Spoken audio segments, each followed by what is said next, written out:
Untuk downscale filternya di sini saya gunakan Bicubic Sharport Scaling yang 16 sampel.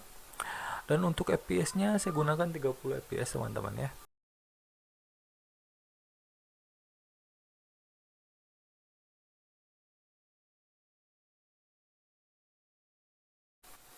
Hai, Sapat di sini. Selamat datang di Drik 999.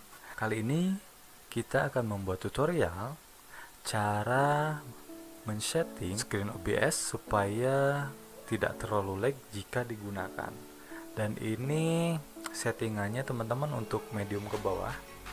Jadi untuk spek PC yang menengah ke atas mungkin untuk settingan ini tidak terlalu berguna teman-teman. Untuk di garis bawahi di sini saya menggunakan spek PC yang cukup jadul teman-teman. Di sini saya menggunakan prosesor Ki8400. Kita cek di sini. Kita cek. Di sini saya menggunakan prosesor Core 2 Quad Ki8400.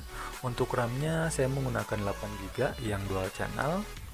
Dan untuk VGA-nya sendiri saya menggunakan AMD seri R7 seri 200. Untuk RAM-nya yang 2GB teman-teman, DDR3.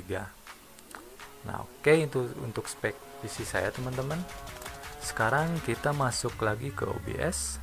Nah, bagaimana sih supaya OBS kita jika digunakan untuk streaming ataupun juga buat nge-record offline supaya tidak terlalu lag teman-teman, karena biasanya kalau kita tidak setting dahulu agak lag biasanya untuk skin OBS nya. Dan untuk settingannya teman-teman bisa ikuti yang seperti saya. Di sini kita buka pertama-tama ke settingnya teman-teman. Oke, untuk generalnya di sini saya menggunakan settingan default. Di sini saya tidak mengotak-atik sama sekali teman-teman. Untuk generalnya di sini saya default ya. Untuk stream di sini juga default. Nah, untuk service ini kan untuk live streaming ya. Kalian bisa nanti pilih mau YouTube, Facebook ataupun Twitch, silakan. Mau apapun itu ya teman-teman. Nah, untuk outputnya di sini saya edit.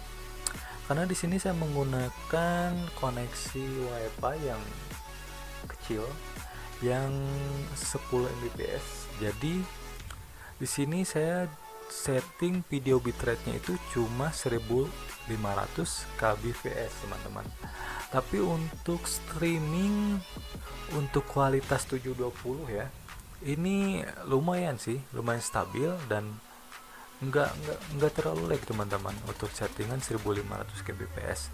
Tapi kalau kalian koneksi wifi nya yang emang bagus 20 mbps 50 atau mungkin 100 mbps, kalian ini lebih digedein aja, itu lebih bagus untuk nge-record streamingnya, nanti bakal lebih apa ya, lebih lancar. Nah, untuk audio bitrate-nya di sini saya gunakan 160.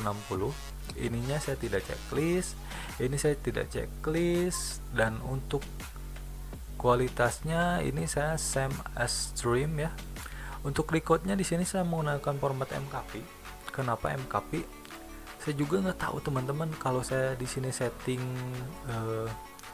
MP4 ya, tiba-tiba nge-lag loh. Jadi nggak tahu kenapa, saya juga mungkin ada yang sama atau yang beda ya teman-teman, kalian bisa komen aja di bawah, atau mungkin gara-gara VGA atau prosesor. Di sini saya menggunakan MKV untuk settingannya, dan untuk ini saya tidak checklist ya teman-teman. Oke, kita masuk ke audio. Untuk sample rate di sini saya menggunakan 48 kHz, ini stereo, dan untuk ke bawahnya di sini saya gunakan default setting ya. Jadi saya nggak otak-atik teman-teman, cuma di sini aja 48 kHz sama ininya stereo. Oke, kita masuk ke video. Di sini karena saya menggunakan resolusi 1440x900, jadi untuk base canvas resolutionnya kita gunakan default aja, samain aja 1440x900. Tapi untuk output scale resolusinya kita turunin teman-teman, jadi 1280 kali 720. Jadi ini supaya ngeredam bitrate-nya gitu, nggak terlalu nge-lag nantinya teman-teman. Untuk downscale filternya di sini saya gunakan Bicubic Support Scaling yang 16 sampel. Dan untuk FPS-nya saya gunakan 30 fps teman-teman ya. Di sini saya gunakan 30 fps. Untuk hotkey di sini saya tidak otak-atik, default. Untuk advance di sini juga saya default. Ini saya nggak otak-atik teman-teman, sesuai defaultnya aja. Direct 11, NP12, color pack 709 ya. Seperti ini. Oke, kita klik OK aja. Nah, jadi untuk settingan OBS yang saya gunakan seperti itu teman-teman. Ini untuk streaming, untuk record offline juga ini lancar, nggak terlalu lag, malahan nggak lag sih ya teman-teman. Walaupun saya di sini ngegunain yang untuk record streamingnya itu ya, yang memakai 10 Mbps, tapi saya settingnya 1500, makanya agak stabil sih. Mungkin itu aja teman-teman tutorial yang kita bahas kali ini.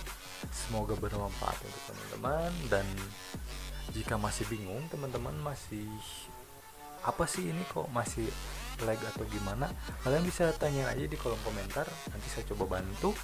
Dan jangan lupa untuk di subscribe dan di like juga teman-teman, supaya saya tambah semangat untuk membuat videonya dan membuat tutorial-tutorial selanjutnya. Akhir kata, terima kasih banyak atas perhatiannya, dan sampai jumpa di video selanjutnya.